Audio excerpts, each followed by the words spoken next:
people love this show and they love being a part of it. And lately, the comment sections have just exploded. I don't know what's going on, but I love the show. I love having it. I love what we do. I love the topics we cover. How about you, Eric? Like, putting the jokes aside, okay? Because I already, as I'm asking the question, I'm already, in my head, I'm already projecting and seeing, okay, he's gonna make that joke, that evil joke, and that other evil joke all in a row. But, okay, let's pretend you already made all the mean jokes.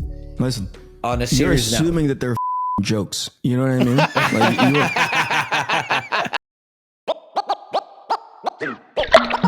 This is the Inkpulp Podcast.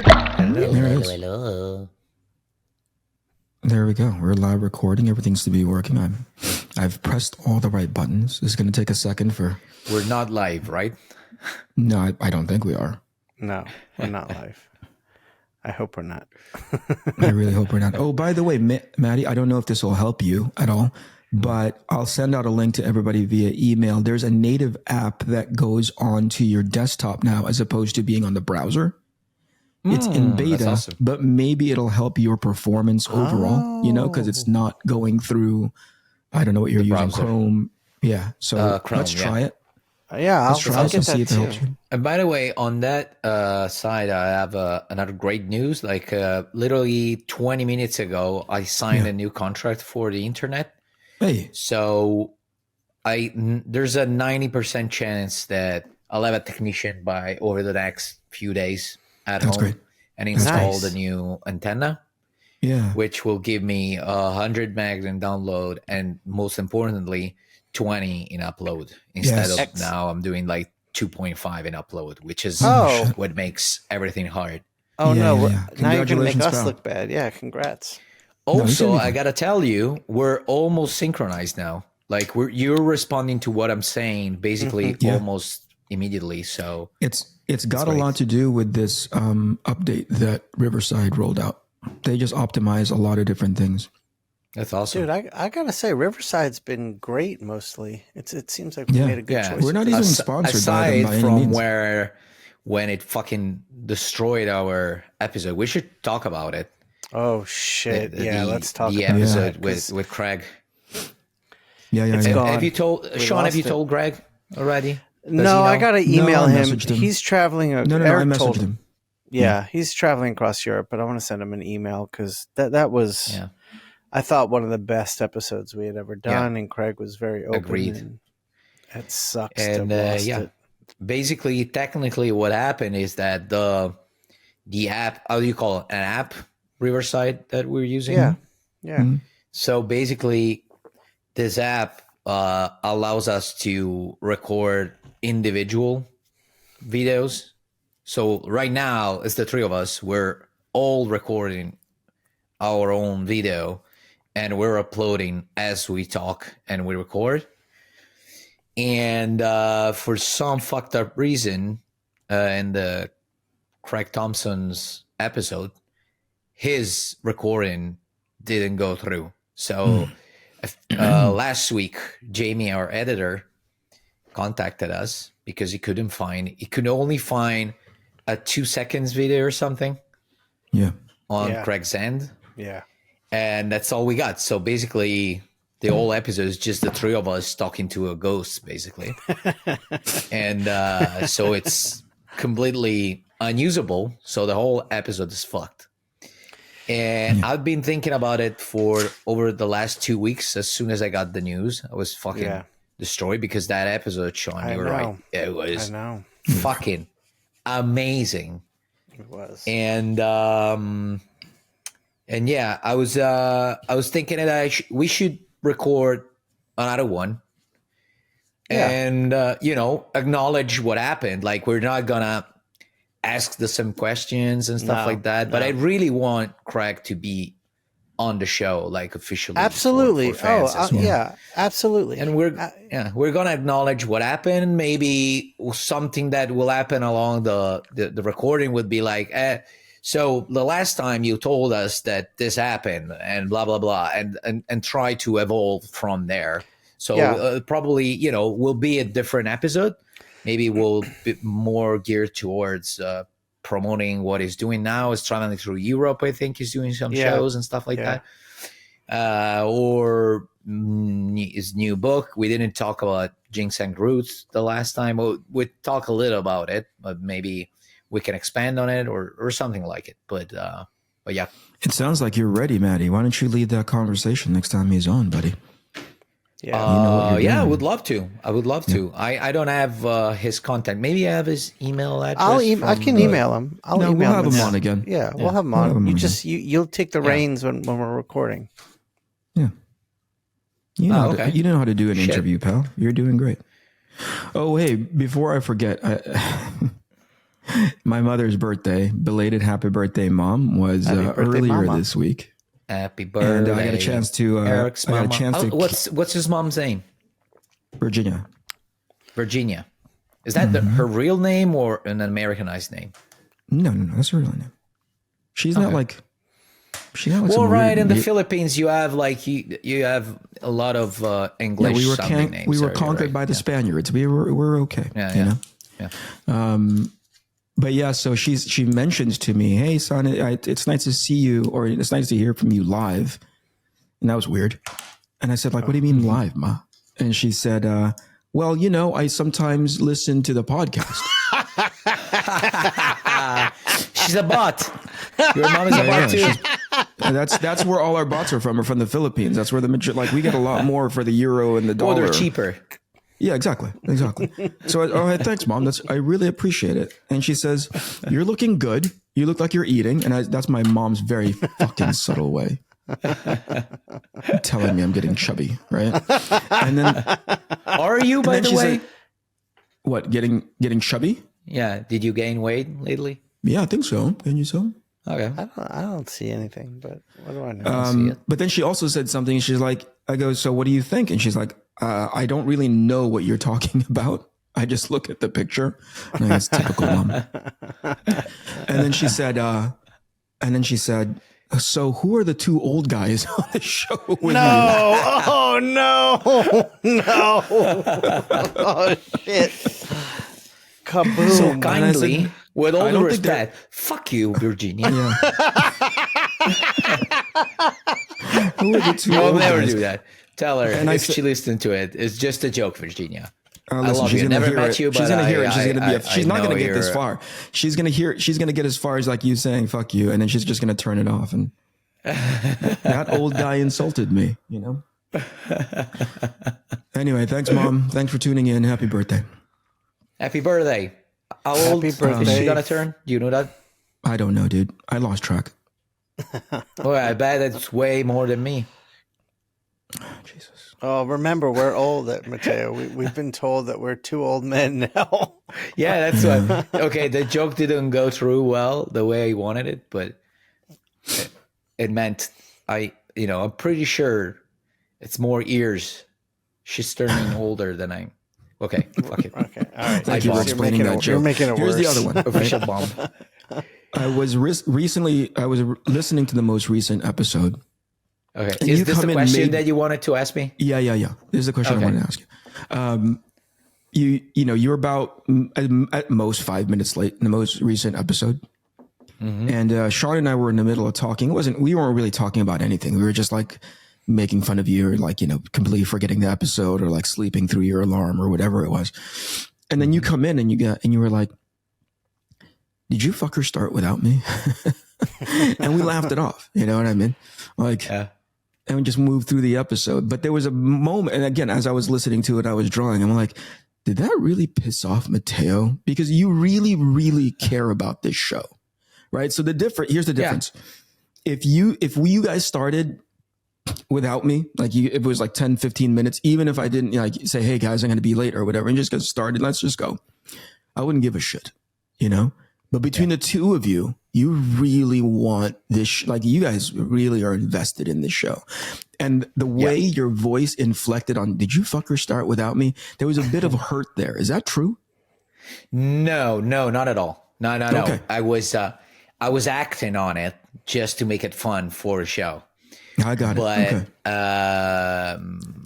But the surprise was true, because Yeah. when I got in, I didn't realize immediately that we were recording. Then I saw the bleeping dot, and then I was Yeah. like, oh fuck, they're recording. So I got surprised and I translated it into comedy.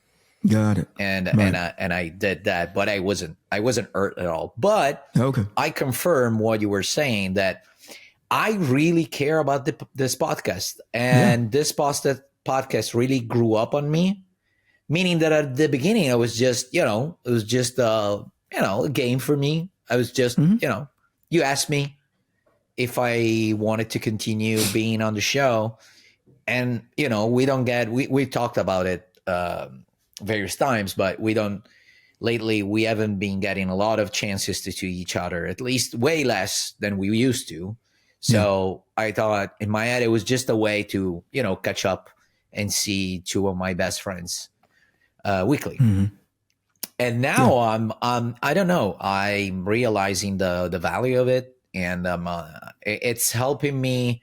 Also, I realize now that I've been working lately on my website, is helping me kind of showing a little bit more of myself, because over the last basically 10 years, when I started being successful as a comic book artist, I started being more like, okay, here's my work, I'm not gonna give you anything more than that,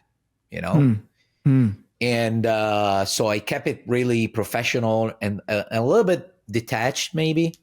So this has helped me, and maybe it's a double-edged sword, because it can give the opportunity to people to hurt you more and stuff like that, but it's giving me the opportunity to open up a little bit more and show a little bit more of myself. How about you, Shawn? I'll tell you, last week when we or the last time it was the three of us. It wasn't last week, maybe a few weeks ago. Anyways, I got off. Jesus. What? Here we go. Nothing. It's just that you were losing track of time faster than I am. So you're like last week before, the month ago. I'm living in like a whirlwind. I don't know time. Yeah. But I was like in kind of like just a down, not really down, but a little down mood before we started recording. And afterwards, like a few hours later, and I was drawing, I was just in a really good mood. And I was like, that podcast, like just being able to talk to you guys and hang with you guys and joke around makes me feel great. But on top of that, I think on top of that, also the edibles that you ate after the podcast. Hey, just for the sake of clarity, we do not promote like freaking drug use. To each individual, you guys do what you need to do, but Shawn needs it in heavy rotation. Like Shawn right now, for him to be this upright, engaged, and looking close to the camera, like Shawn doesn't even know there's a camera on him right now. You know what I mean? Like if I were to ask him to point at the camera, he'd be completely lost. He'd point at like 5 different things that he thinks is the camera. But for Shawn's case, he really does need it to take the edge off. This guy is like multiple sides of a razor blade, man. He is super on edge, So thank God for drugs in Shawn's case. I'm sorry, dude. We cut you off. Go ahead. No, that's After podcast. But I feel like we've built something that we're just ourselves on here, but people really enjoy our chemistry, and we've built this like really positive, fun thing. So like being at cons as Mateo, Eric, you got this at the last con, but people love this show and they love being a part of it. And lately the comment sections have just exploded. I don't know what's going on, but I love the show. I love having it. I love what we do. I love the topics we cover. So it's fun, but I also think we're doing something good. How about you, Eric? Like putting the jokes aside, okay? Because I already, as I'm asking the question, I'm already, in my head, I'm already projecting and seeing, okay, he's going to make that joke, that evil joke, and that other evil joke. But, okay, let's pretend you already made all the mean jokes. Listen, on a you're serious assuming that they're fucking jokes. You know what I mean? Like, that's your first fucking mistake is like, you think these are jokes,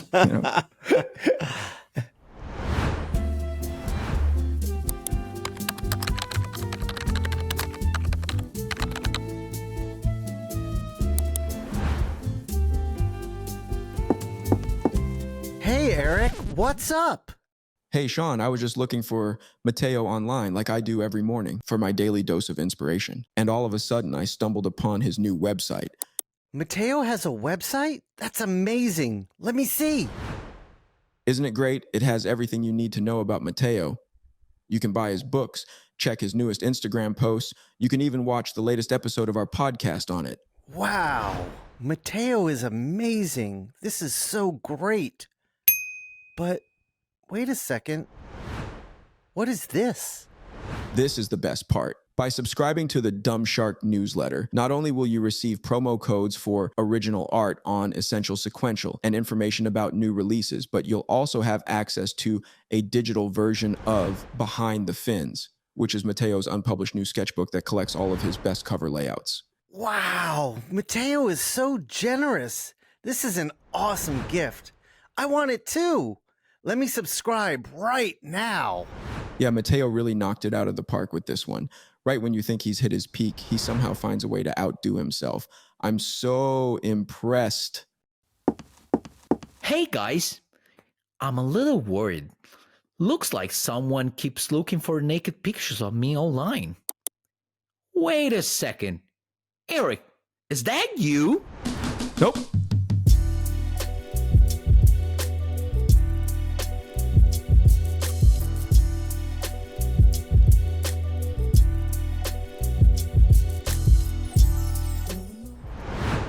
Let me think. I have never backed away from the reason why I hit the go button with you guys. It's one of the concessions. The podcast to me is the cherry on top that's not on my ice cream. It's on your guys's, So I've never seen it as like, oh, cool. There's an extension to this podcast that prolongs my career, blah, blah, blah. And admittedly, it might be a lot short-sighted, but in a way, it's a coping mechanism for me to not have to think about it. Right? Like, yeah. I hit the go button to hang out with you guys. The podcast is a nice thing that happens, and people say great, really sort of positive, affirming, and supportive things.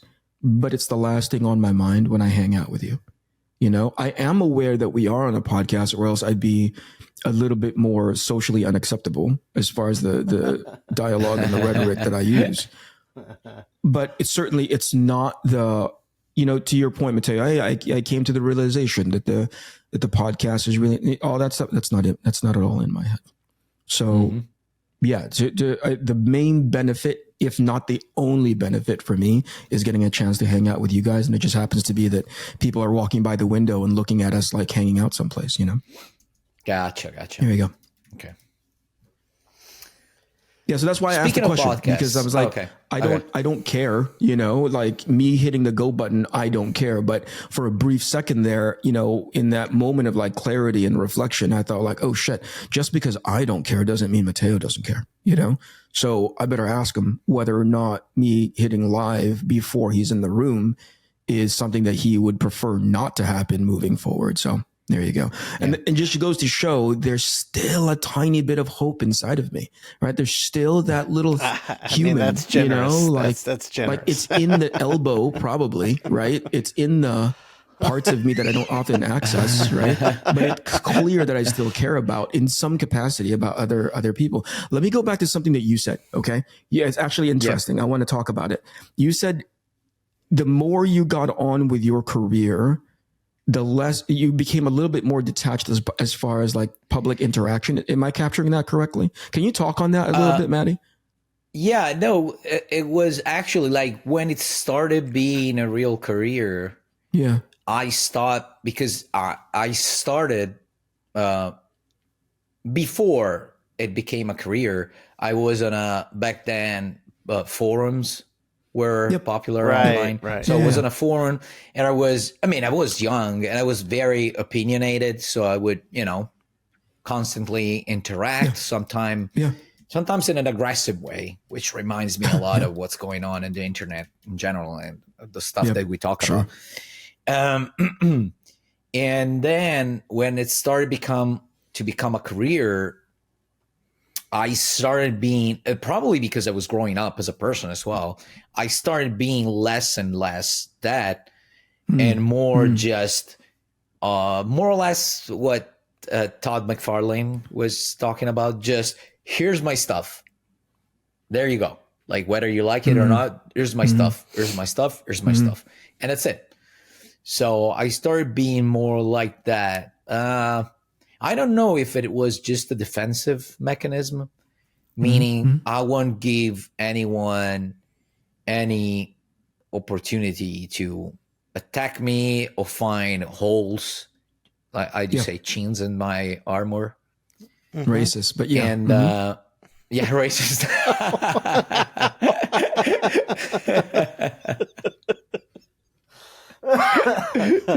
You could have said weakness. You could have said holes. You could have said I decided a lot to of have things. one in front of me every week. Yeah. Wrong region, dude. That's the wrong region.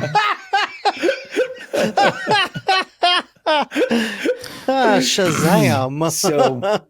So yeah, I decided to do that, and it was, it was a matter that worked, because I was basically like, allow me to use this term, basically untouchable, because the only thing exposed was my art, and I've always been confident about my art. And then generally, I would say rarely when you post some of your art, you're gonna have people like, oh, that sucks. Even if it sucks, like normally you get only the compliments, so it's pretty easy, to manage a situation like that. So it was a really easy and manageable situation, I would say. Yeah. And it What about really you, suited Shawn? me. I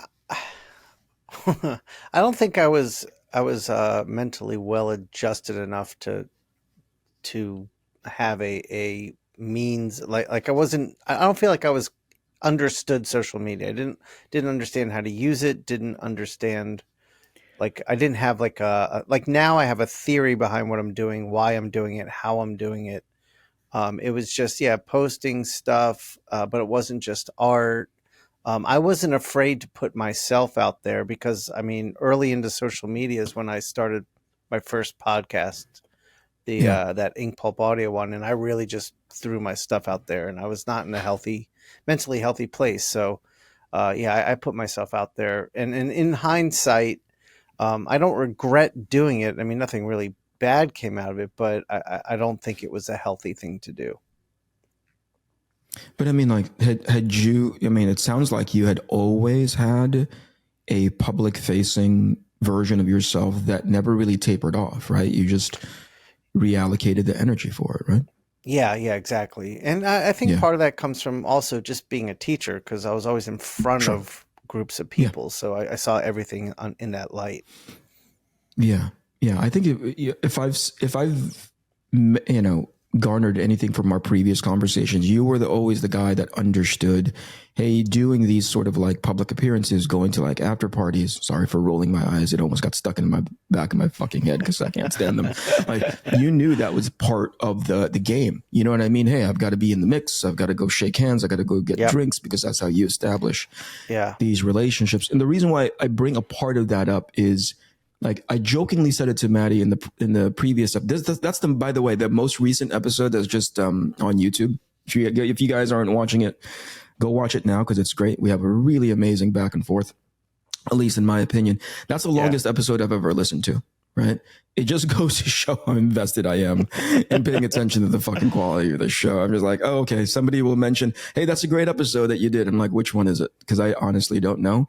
So I went about 20 minutes into this episode. I was like, hey, fuck it, man. We really talk about shit on this show, But there was a bit there where I said, hey, was there a point in your guys' career when you realized, oh, this went from like hard mode to easy mode very quickly, or like, eventually it became easy mode. And I don't know if it had a lot to do with your guys' overall attitude of your public facing persona, right? Did you always need to go and be more engaged, right? Or was it was it a combination of it, or did you have none of it? Because for me, I never implemented it into my career. I wasn't a big social media fan. And to Matteo's point, it's like, when you're young, you have these huge opinions that get tapered off as you get older because experience gives you more perspective. But yeah, the internet and message boards back then was a big deal. But the more social media started creeping in, the less engaged I was. You know, the less and to the point now where I'm like, I'm a freaking hermit. I can't stand it. You know, not going to shows. Right? We were joking back and forth offline. What did you guys say? You were trying to set up dinners, right, for this upcoming New York Comic Con. Oh yeah, and you're like, yo, Eric, you know, we're going to go do this thing. It's going to be fucking amazing. And I was like, please fuck off. You know, like well, to what you're, I think is also one of the reasons why you're not that excited about the podcast, because you see us so excited, so automatically, and you see we're gaining, you know, traction, we're gaining followers and people that follow us. And the more the excitement grows up, the more just out of despite or whatever it's inside of you.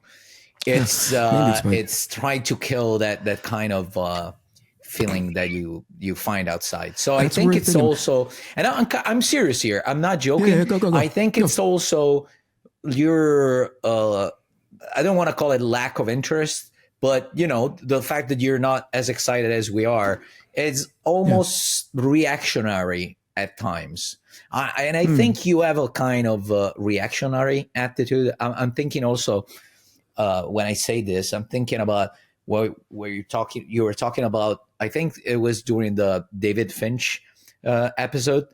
Sure. You said that one of the driving forces for you is when you feel that somebody thinks you can't do something. Sure. Yeah. Which can fool you, can fuel you. So it can be, you know, it can be an important energy that can take you to great things, but also it's always, you know, reactionary. So it's not, it doesn't grow spontaneously, if that makes sense. Yeah, I mean, you know, it can be that analysis is pretty good, and I also think that it can be compartmentalized to a way I conduct myself, right? So the reactionary of you guys, I don't want that to get mixed up with my attitude and my conduct when it comes to the popularity of the show. I think it has a lot more to do. I was using this podcast instance to talk about what were you talking about the last time. You know, it was just a way to bring that back, because it's something that I asked, you know, myself. And, you know, when we talk about stuff that's interesting to me after the show, I keep thinking about it, you know, so.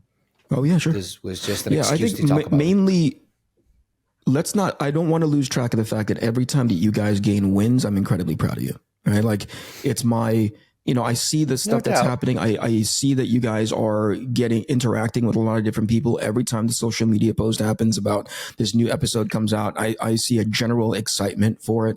And I see how the well-paid bots, you know, interact with the comment section. Really freaking awesome. And each and every single episode that I'm not on, right? I see that your guys' like confidence grows each and every single time. It's not as if it was lacking in confidence, but I'm like, what the fuck do they need me for? Right. So I'm not, it's mainly because I don't want to lose the track of what brings me joy when I hit the go button on this show.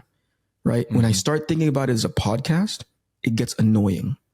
And that's really got a lot to do with me getting old and turning into an agoraphobic, you know, motherfucker. But like, if I start compounding it with all the other things, it starts to become a chore, right? It starts to become like, it becomes work. And it's just a personality type, you know, where the opportunity space, like Shawn, I talk to Shawn offline a lot about like, you know, how the podcast is doing. Oh, dude, it's going to be so good for our careers moving forward. There's all these benefits, and it's not lost on me, but really I don't care about it.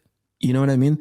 I'm oversimplifying to the point of like basic emotion about what I care about. And that part I don't care about. It's important. There's value, but I don't care about it, you know? So hanging out with you guys is near the top of my list. And it's a personal mechanism that I build in, or else I start to overcare. I just know myself enough, Right. to be like, are we starting on time? Is the production high? Is Jane, like, are these the cuts that we need? Like all of that shit, like it's so exhausting. And right now my brain, as far as like all the stuff that's happening at home, is so full of stuff that I need to worry about. Yeah. These are the things that I would rather offload and not care about. So it's a mechanism that I built for myself, Yeah, I think, as you were talking, sorry, Shawn, I'll be quick, but I just had a great idea. And so, Shawn, what we need to do is for the next time we have a show together, we'll pay, I don't know if one person is enough or maybe 2 or 3 people, to stop by at Eric's table and tell him, I like the podcast, but you're not that good at it. But, keep up the good work, just keep trying. Yeah. And see what happens. Like the Michael Jordan in Eric. All of a sudden, like, just have people say, they just fucking told me I can't do something. Right. Just have people stop by and be like, Eric, the show would just be better without you. You bring everyone down. That is of the many things I would agree to, that's one of them. I'm like, yeah, you're fucking right. You know what I mean? Like, you can just call those guys on the side. I've got to care about it to begin with, because that's the difference, right? If the guy comes up to me and goes like, the show would be better without you, right? I'm like, yeah, I don't care about the show. Does that make sense? Like the show isn't important to me. Hanging out with you guys is important to me.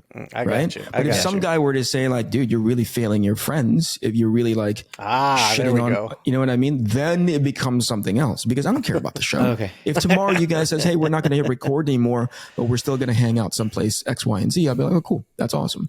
Right. Yeah, so if the guy's shitting on the show, I'm like, it's better without you. I'm like, yeah, you're duh. Like how many fucking episodes did it take you to realize that shit? Right. Eric, I want to get back. You were kind of asking a question, and we went on a different tangent, but you were asking if like the going to the after parties and the dinners and all that. So I think that we are an interesting cross section to look at, because Eric, you did none of that. I played the game too much, to a fault, and Mattteo was kind of right in the middle. So, like when I say play the game, I mean like when we would go to cons, I always had lunches and dinners planned, not with necessarily friends. I mean, I was friendly with these people, but more for business and networking and such. Yeah. And it wasn't until I started sitting with like you and Mattteo that it became more friendly. So when at some point I was like, I'm done with this game. Like I've had enough of this game, but I do enjoy very much so having dinners with friends. So I don't do industry stuff, but that's what me and Mattteo get excited about is like he was talking about having dinner with Alex, a guy we met in Abu Dhabi, he's a great guy, an amazing artist, and fun to be around. So to plan Alexander these meals, Lozano for people. Yeah.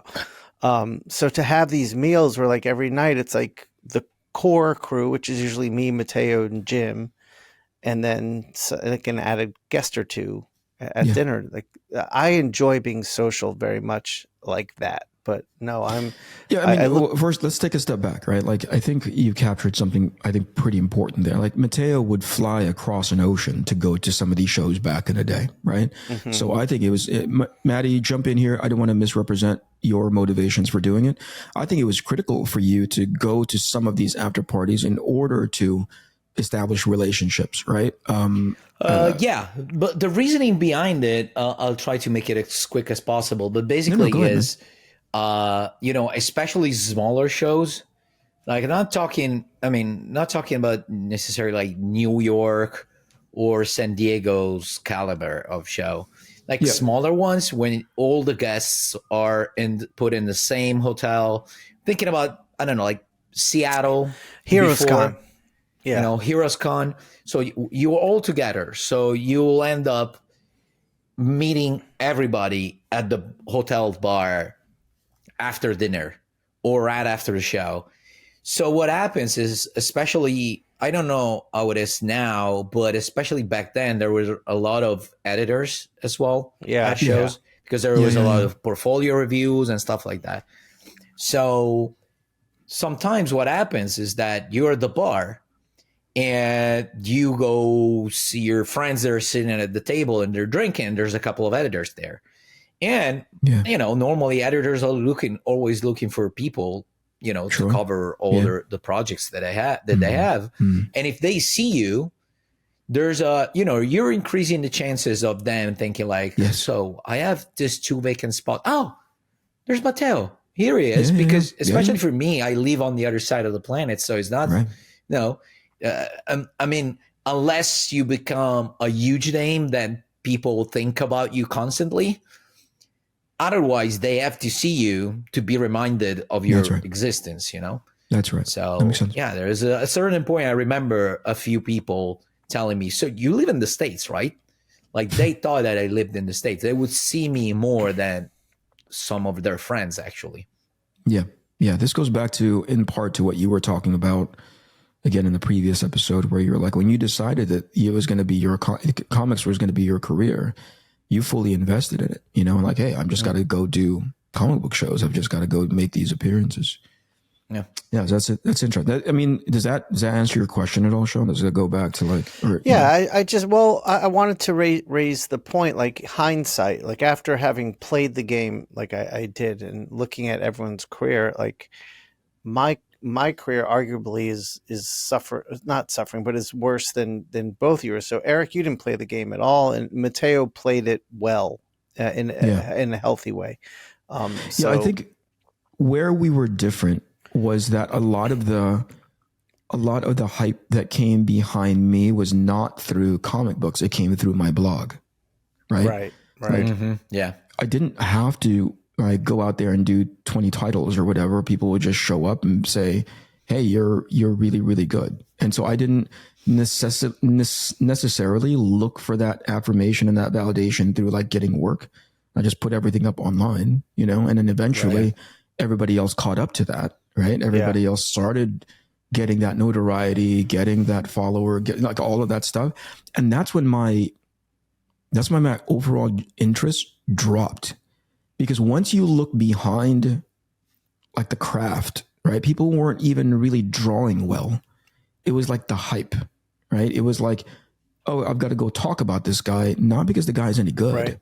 This artist, this girl, guy, doesn't matter, right? Like, not because they're any good, but because just like, they drew the coolest, piece of fan art that I'd ever seen. And so I did that reflectively to be like, oh, I don't think these people are here because they understand the amount of time I'm pouring into like getting good at my craft and rendering and understanding shape, proportion, or whatever, because they're like, oh, that's because I drew She-Hulk or whatever. I drew Red Sonja with big boobs, like there was this weird reality that washed over me to go like, oh, they're here for fan art. So I actually spent 2 years proofing that out, right? Where I wouldn't draw commissions based on pre-existing characters. Right? I remember that, yeah. But it's so don't you find it reactionary again? No, it's because it is. No, it's true. On your impression of what other people's intention were. But it is true. All I wanted to do, it is, but not in the sense that, not in the sense of like a negative, right? Because when I hear reactionary, I immediately go like, oh, that's weird. I didn't react to it to push it away. I reacted to it because I wanted to understand it better, right? Where like, hey, are they just loving this because I'm drawing Cowboy Bebop, or like I'm drawing the latest, hottest thing? So let's say that you verified that was okay. Yeah. So what do you do then? You go back to doing it or no?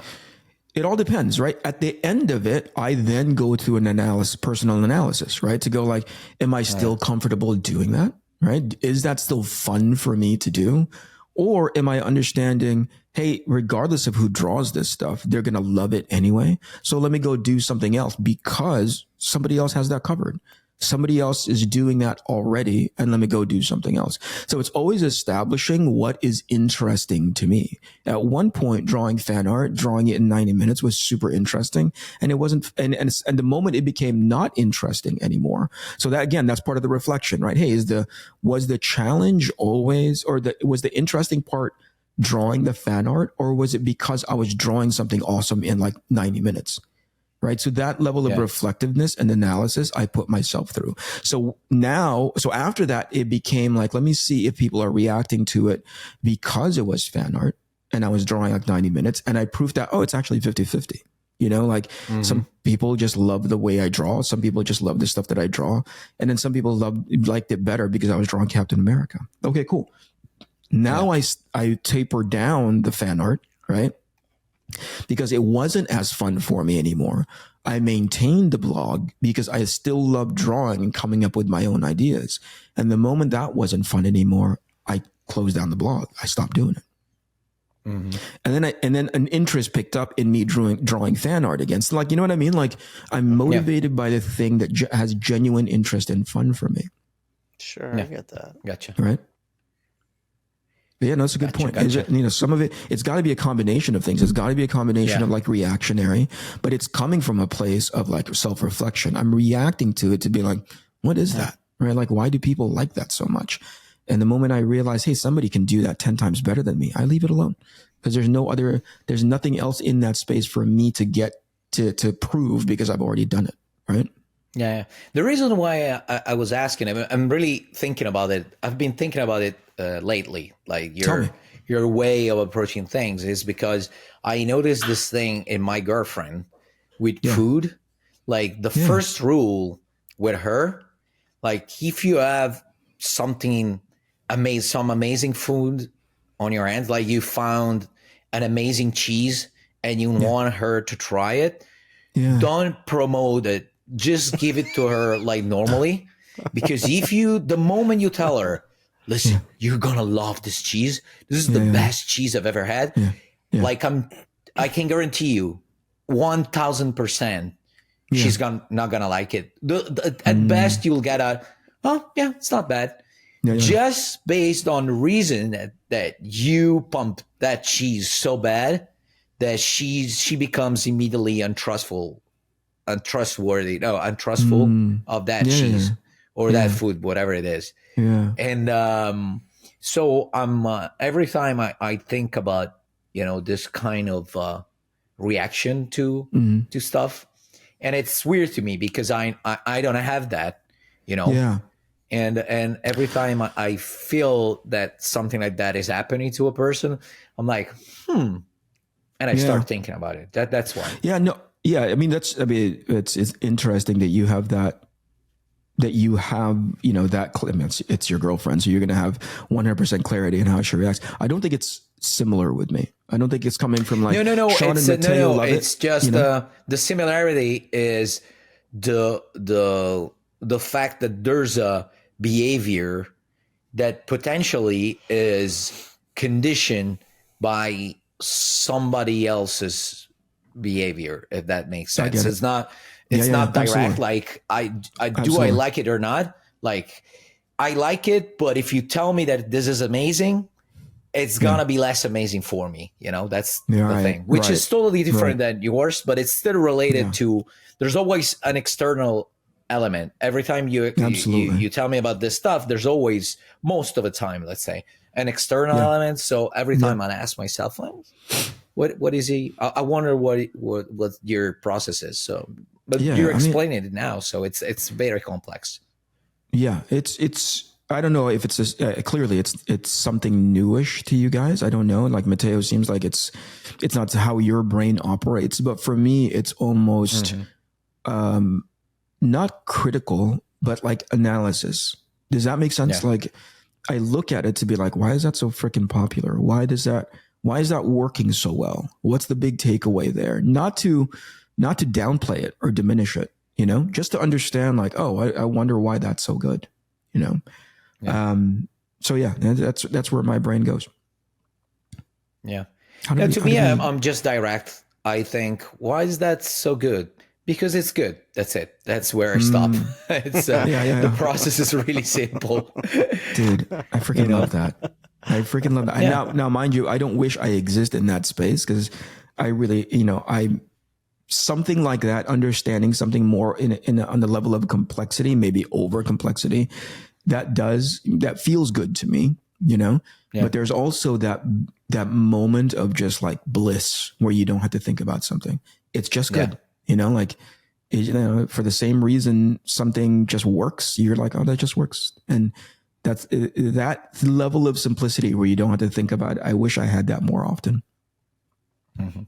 Stopping my brain from working, it's really, really difficult. But doesn't that, in general, I think about a lot of those stuff, but not in that sector, that specific sector. Yeah. I mean, I was just gonna bring that up because, like, again, previous episode, you clearly go through this ranking capacity in your head. That guy is better than me in this way. I'm so much better. I'm so much more developed in this way. So you said it yourself, but it's like that doesn't come without understanding a level of like analysis on what works in somebody's artwork. You know what I mean? Like, why is that so cool? Why is that accomplishing whatever, the mood, the shot, the rendering, So there's a bit of analysis in all of us, right? And I just go through it more from there's this thing that happened a couple of days ago. I was listening to, how do they phrase it? They were like the values of the values that you hold to yourself of what it means to be a man. Did you get that from an external source, right? And you just adopted it. Right. And you're just like, oh, that's how men are supposed to act. That's how men are supposed to be. Right. Or did you actually, and this goes back to something you said like a month or so back, Matty, where it's like people don't necessarily take the time to sit with whatever new bit of information that they have. They just go like, oh, that's just the way it is. And I'm gonna have an opinion about it, Right. Yep. Right. So I thought about that for a little bit. I gave that like, hey, I wonder if I conduct myself not because I've gone through the analysis of like, hey, this is important for me to impart on my son. And that's the important part, right? This is how I am. This is what I think it means to be a man. And now I'm broadcasting that into my son and giving him those values, or at least introducing him to those values. And he'll adopt it early in his life because that's all he's ever known. The truth is his parents, and then potentially he could push back on it later on. So I wanted to think about that for a while. And that's where my brain goes when it comes to like, let's go to cons because let's go to bars because it's what's expected of us. Right. As opposed to like, right. And that's all that important to me. You were always good about gently challenging me at cons with stuff like that. And I think that's what I was like, just like we were talking about social media. I was just doing what I saw other people doing because I thought that's what you had to do. I didn't stop to think like what, why, when, and how am I doing this? Yeah. And once there's value in it, even if you land in the same place that you started, right? I'm doing this because X, Y, and Z. And Mattteo was like, I go back to one of our earlier conversations about making a polish for the podcast by bringing Jamie on. Like, I'm not diminishing Jamie's value, right? It was more about like, hey, let's make sure we understand why we're doing it. And then after we talked about it for a little bit, it was pretty easy. It was like, okay, that makes a lot of sense. It's the knee jerk into an idea or a concept that you don't think about because everyone else is doing it. And ultimately it doesn't make sense. It doesn't make sense for you. You didn't internalize that and say, is that useful for me? Which bothers me about people. Right. Where they just say like, oh, it's just the way things are done. And therefore X, Y, and Z. But this goes back to what Mattteo was talking about right now, which is, again, a level of like jealousy that I have when people just simplify. You know what I mean? It doesn't need to go through analysis. Good is just good. Like why does it need that? So I'm caught in the middle of those two things where it's like, I wish I could enjoy it that way. You're just a very complicated man. I'm really not, dude. That's why I opt for hate. You know what I mean? Because hate is so easy, right? Like, that's just like hate at like, especially keeping things at a distance. It's so freaking easy for me to just be like, you suck, this sucks, everybody sucks. These are my two friends, and they're the only ones that I talk about. Actually, Anyways, I was thinking about the whole, partying or, having dinners and stuff like that during this weekend, because I was in Como for the show. That's what I wanted to ask how Como was. It was great. It was great. I mean, for me, it's been the final, like, official realization that for working shows, as they call them, so not when you're invited, at a European show just to do signings for a specific time of the day, and then all the rest of the day is yours. But for working shows, I won't bring my family anymore, because my family was there, and it was bad for everyone. For my girlfriend, because she had to take care of the kid all by herself, basically, because I wanted to see my friends at dinner, so we would go to dinner, and then she will take the kid back to the hotel, and I would stay, and then the day after, if I had too many, commissions or stuff to do at the show, I wanted to go immediately at the show when no one was there to, I had a couple of hours just to work for myself. And she would be like, so you're not having breakfast with us? I was like, all right, I'll have breakfast with you. But in the meantime, I wasn't there. I wasn't present because I was thinking I should be at the show. So it's a, it's a lose-lose for everyone, Yeah. But next, dude, that's great to hear, because next year is around Jim's 50th birthday. So we want to go to Como. So next year we can all get that house, and you can come. Oh yeah, stay in the house. Definitely, that'll absolutely. be awesome. Yeah, it's the same thing for me. So going. Sorry, just to close. And that was one of the people that I saw there that I've been seeing at shows recently is who we were talking about earlier, Alexander Lozano, with his, I think, wife or girlfriend, Caroline. Yeah, I think wife. And wife. Yeah, and we were talking the last day, like on it was Sunday night, and she was like so happy because she was like, because they're in Germany, and in Germany there's no comic book community at all. So every time she's like, it's just us all the time. I mean, we have friends, but he never had that kind of comic book community with him. And now he wants to do more shows because he's enjoying himself. He's a really nice, funny guy. He's a company man. He is awesome. Even though he doesn't look like, because he always dresses in black with really weird, strange clothes and stuff like that. He dresses like a Jedi in black. Yeah, that's what we called him, Jedi stylish, Jesus. Yes, stylish Jedi. Yeah, and she was really happy, and I was like, yeah, that's what we do. Like we build. I like building community, Yes. And now we'll probably add Dika Rwan, great artist. Yeah, he's great. So we'll probably have him dinner with him as well in New York. Yeah. And it's great. It's great. I got the honor to spend some time with Frank Whiteley. Oh, to meet him and his wife. They're amazing. And luckily, I was surprised that I was able to understand almost everything he said because he's Scottish. Mm-hmm. So that's so now great. You got it's great. The whole community thing. Aside from stay up late and getting drunk, that's not the real goal. It's just building relationships, like meaningful relationships. So are you going to get Frank Whiteley to come on the podcast now? Now that you're buddies, maybe. Who knows? He wants it. Sounds like Maddie's graduating to a higher class of life. Yeah, so we're going to get left behind, I think. No, I don't mind. Get out of here. No, it's all community. I'm just kidding. No. Just kidding. It's all community for me, Yeah, no. And then to get back to the original idea of what we started talking about in this show, that's what I love about what we've done here. We are building a community.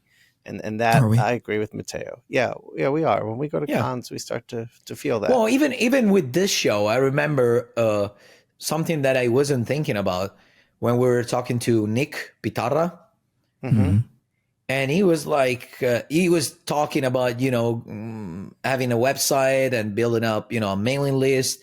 And then, we're friends. So I don't want to reduce everything just to work and work stuff. But it was like, yeah, so now we're friends. So if you have a new project that you want to crowdfund or promote, I have my people, like my mailing list. So I tell everybody that you're doing it. And then when I'm doing something, you'll do the same. And then, we help each other, and that's, a practical way of when the building up a community translates into success in your career as well, which, never hurts, I think, not to be too, thinking too much about, the monetary aspects of stuff, but it makes sense, It's nice to know that you have a group that, helps you. Yeah.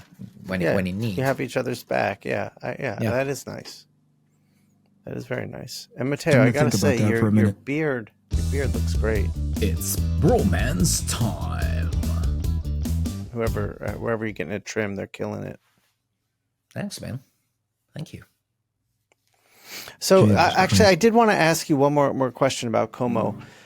So last year they had a lot more artists. Did you feel like it was smaller this year and therefore better?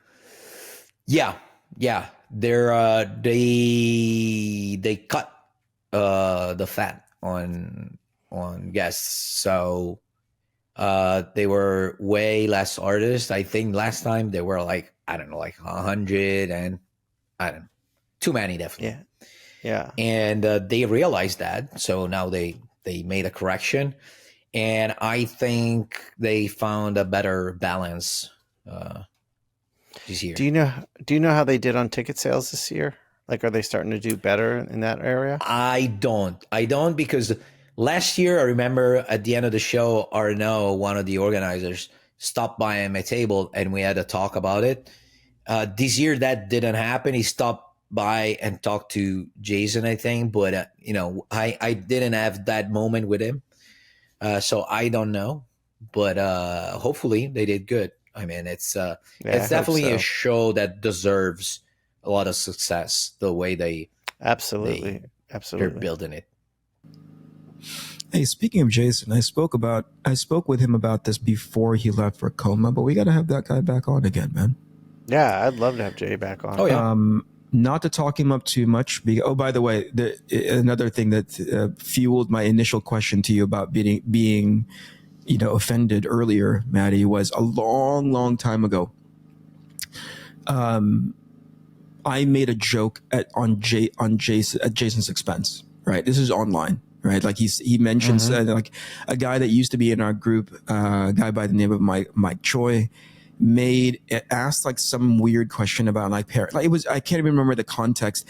What do you call it when it's this, and this? And it wasn't very positive. Like what do you call it when a guy's like super paranoid? I can't remember the exact question. Yeah. And I said, and I answered to him online. Was it an online question, like a public question? Yeah.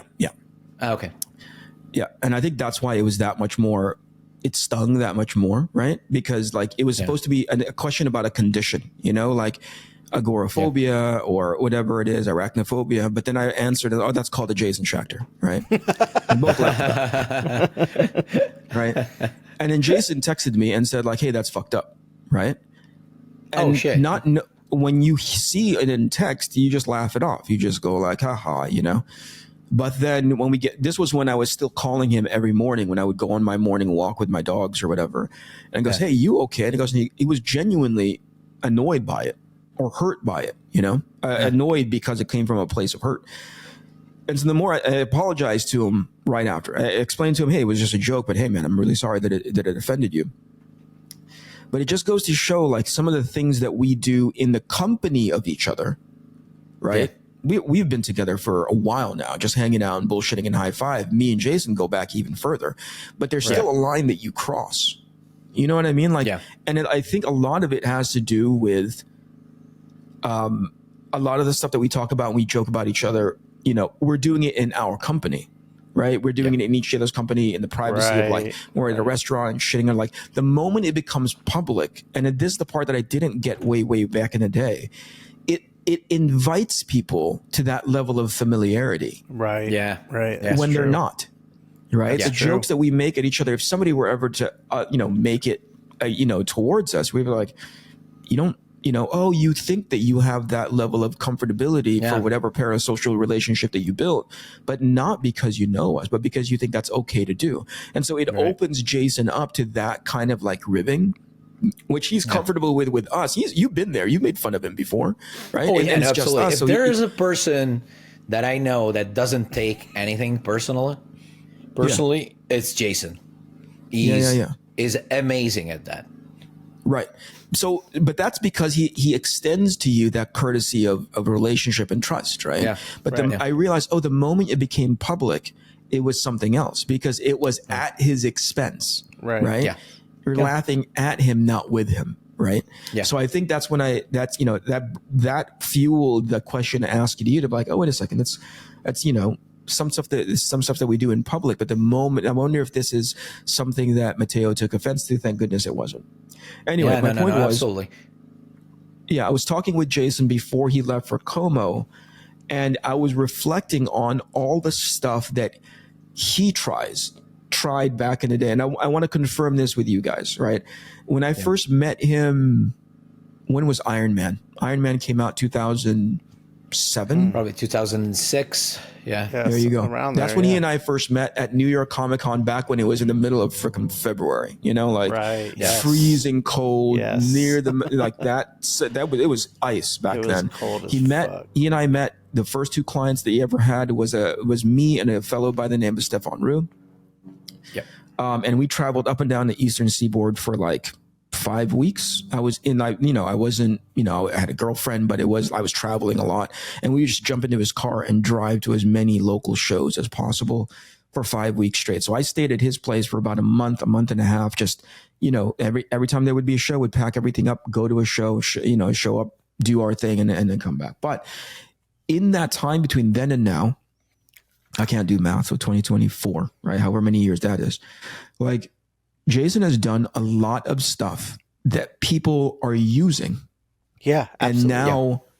And now sort of like making better, right? Yeah. We've had offline commentary and criticism of Jay. It could be better this way, this or that. But we have the privilege of 15 some odd years. I think that's what I told him. I go, hey, do you know you just crossed into your 15th year of being like you don't have to work anymore, and this is your full-time job? I think that's what started the conversations. I asked him like how he's doing, and he's telling me that he's packing, he's doing this, I'm like, dude, remember the kind of conversation that we were having 15 years ago when you were like trying to fit everything into your VW mini SUV or whatever the hell it was, and we're traveling up and down the seaboard, and now you're going overseas to Como, and you're like, you're going to fucking Italy representing a bunch of different artists, Yeah.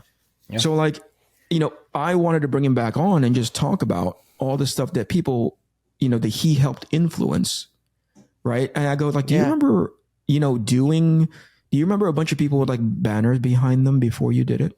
No, Jason. And we were having a hard time trying to think of like, well, there was Mitch who represented Bill Sienkiewicz, but he would have a bunch of his original art, but he would always be Mitch and like, you know what I mean? Representing a bunch of people. Did he ever have people at his table? So, and again, I'm not saying Jason was the first one to do it.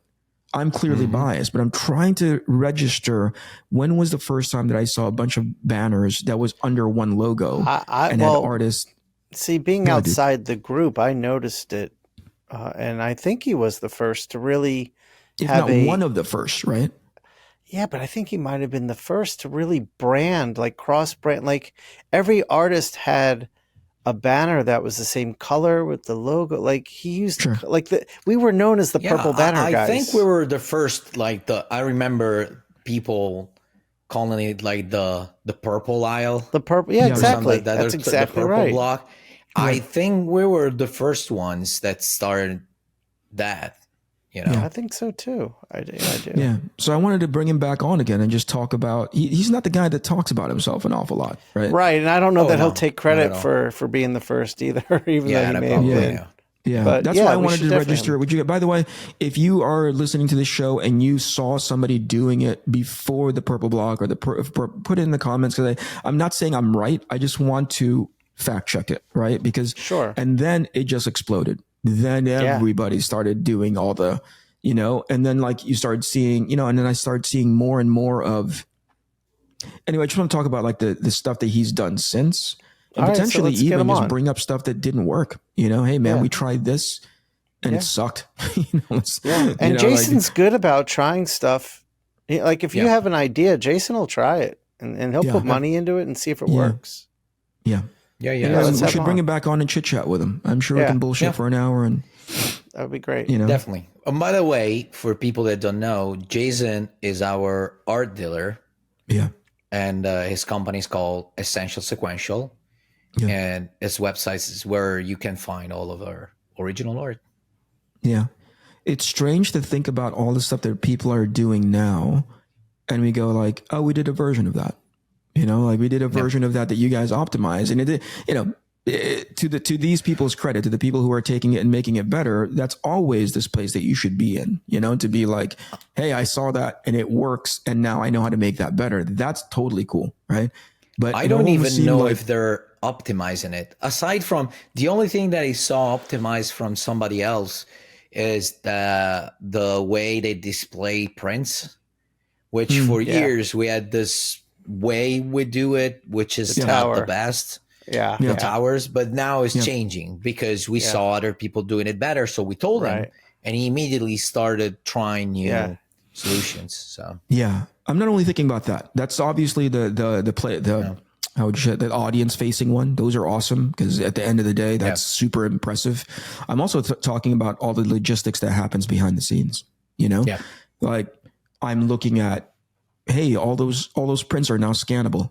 You know what I mean? Like we don't have to worry about somebody always keeping track of how many that we have. There's like a barcode that allows us to understand how everything works behind the scenes. This whole POS system. Things are being shipped out in such a capacity that we don't have to worry about where those packages are. We know where they're, like, you know, Jason knows where they are, and like all of those things that we aren't privy to because we just show up, sit our asses down, and get to drawing or whatever it is, right? Like that's cool. Obviously, you know, that's stuff that's audience facing. But I'm looking at how the giant, you know, locomotive works, right? Sure. Like, all right, let's get him on. And in a way, here's another one that I really want to help highlight because I don't think people are doing it well, right? Like Jason would understand the value, God rest him. Jason would understand the value of like a Tim sale, right? Yeah. Yeah. But he knew he needed to promote his client. Now we're going to do it through Mattteo. Like, do you get fucking ready? I've gained weight and I'm still going to ride your coattails like crazy, Matty. So get ready to pull me the entire time. Jason was really great about that. He would, with like a con promoter, he'd be like, well, if you want Tim Sale, then I want to be able to bring in these other two guys or these other two team members. Dude, we just had Klaus on a few weeks ago, right? Klaus is one of them. Like Art Adams is another one. Jeff Loeb is another one. Like Dave all Finch, of these Dave guys, Finch, another Jason one, knows the buttons and the buttons to press and the levers to pull on to go like, here are my clients, here are the people that we need to put, you know, lift up a little bit. Here's the people, like here are the writers that come along with that. Like that's the kind of stuff where I'm looking at other people doing it now where I'm like, yeah, that person has no business being at a show, but I understand the mechanism behind of why they're at a show and why they happen to be featured with the rest of those guys. Because I'm one of those guys, you know, so I get it. Anyway, let's bring them on. Yeah, and real quick before we end, Mattteo, that Batman commission and that Death Dealer commission was fucking insane. Let's get some. Thanks, brother. Yeah, they were fucking gorgeous. Those were fun. I got a bunch of fun commissions for Como, and I took some mail away once. I took a few before the show. How many did you do at the show? So at the show, I did another 2 busts and a full figure, and I had 2 or 3 full figures. I got them beforehand, and then I got another 6 or 7, which I will reveal as the days go by on my social media. But yeah, speaking of reveal, really how's the website is done? Can people go? The website is officially done. Okay. I made sure it was done by the last episode. When the last episode came out, was already done. Okay. We did everything at the last second. We managed to finish everything. Now I perfected things here and there. I'm still perfecting things here and there, but everything's there. You subscribe to the newsletter and you'll have access to my new sketchbook called Behind the Fiends. and which is a collection of all the layouts, the cover layouts that I've done over the last 2 or 3 years. Wait, And, I missed it. Behind the what now? Behind the Fiends. The Fiends. Fuck, man. Because I'm a shark. Because I'm a dumb shark. Matteo, make sure you get the Batman and Death Dealer images to Jamie so he can put them up on the show. Oh, yeah, absolutely. If not, Jamie, remind me. Oh, yeah, that's probably better. Speaking of Jamie, next week we'll have another one of his clients. Yeah, a big one. We got a good one. Another fellow podcaster, a little bit more notorious and famous than we are. Mm-hmm. A little bit richer, probably, I would say. just a little bit. The great Mr. Mark Millar. So I've been watching all of his podcasts in order to get used to his accent. Yeah, I got to do that this week. If I manage to do that, I'll probably be able to talk and interact with him. I'm getting somewhere. Like, I'm starting to understand what he's saying. Mm-hmm. So I'm optimistic about it. Awesome. All right, kids. That's All right, an boys. hour and 7 minutes. I'm going to hit the stop button now. Word up. Bye-bye. Good looking website, you guys. Go matteoscalera.com. .com. Yeah. Yep. Looks good. And Layout. you know what I'm doing? I just delivered. Shawn saw it. I just delivered the script for an ad for the website to Jamie. Mm-hmm. By the time this episode comes out, it'll probably be out. And so I have I'm still doing a thing with the talking heads. And awesome. it's mainly the two of you awesome. talking. I'm just appearing in the final part of the advertising. Oh, good. That's pretty I'm funny. fucking excited for it. Okay. Can you do something for me now here on the episode? Just say nope in this way. Nope. No, more like embarrassed. Like you just got caught doing something. And Don't like I'm fucking telling art you, direct me, you fucking asshole. You can find it somewhere else. it's got to be quicker. Like nope, like this. Like you've been surprised with your hands in the jelly. I'm not Is doing that that. a I'm thing? Not, no. Hands Just in the find- cookie jar. Have Shawn do it. In the cookie jar. Just do it. Come on, do it. Nope. There you go. Awesome. That's as good as that Thank gets. you. That's good. All right, bye, people. All right, kids. Inkpulp Podcast.